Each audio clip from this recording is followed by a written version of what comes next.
Hi everyone. நேத்திக்கு ஒரு long video போட்டிருந்தேன். ரீசன்ஸ் டு பிலீவ் அப்படிங்கிற ஒரு டாபிக்ல. அந்த வீடியோ பண்ணதுக்கு அப்புறம் எனக்கு ஒரு கொஸ்டின்.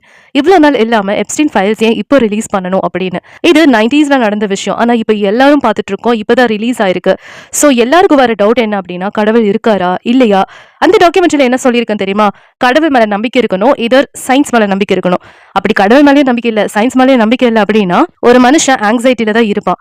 இப்ப என்ன ஆகுதுன்னு பார்த்தா, மெஜாரிட்டி பீப்பிள் வந்து கடவுள் நம்பிக்கை இருக்கிறவங்க தான். ஸோ அந்த எப்ஸ்டீன் ஃபைல்ஸ் ரிலீஸ் ஆனதுக்கு அப்புறம் எல்லாத்துக்கும் கடவுள் நம்பிக்கை கொஞ்சம் கொஞ்சமா ஷேக் ஆயிட்டு இருக்கு. ஸோ அவங்க மைண்ட் ஃபுல்லா நெகட்டிவிட்டி, ஆங்ஸைட்டி, பயம், நிறைய பேர் கொஸ்டின் கேட்கறாங்க, நிறைய பேர் அப்செட் ஆகுறாங்க, நிறைய பேர் பிரேக் டவுன் ஆகுறாங்க. எங்க பார்த்தாலும் அதுதான் போயிட்டு இருக்கு. ஸோ எனக்கு என்ன டவுட்னா, இது ஜஸ்ட் நியூஸா இல்ல நெகட்டிவிட்டி ஸ்ப்ரெட் பண்ற ஒரு வேவா? ஏன்னா ஒரு சின்ன நெகட்டிவ் தாட்டுக்கு கூட பவர் இருக்கு. அதுதான் நெகட்டிவிட்டி பவர்னு சொல்லுவோம். குரூப்பா நெகட்டிவா திங்க் பண்ணி அதுக்கு பெரிய பவர் இருந்தா அது வேர்ல்டே ஷேக் பண்ற அளவுக்கு இருக்கும். அப்படின்னா இந்த நெகட்டிவிட்டிக்கு பின்னாடி இன்னொரு பெரிய இஷ்யூ வரப்போதா அப்படிங்கறது என்னோட கேள்வி. நீங்க என்ன நினைக்கிறீங்க? மறக்காம இந்த சேனலை சப்ஸ்கிரைப் பண்ணிக்கோங்க.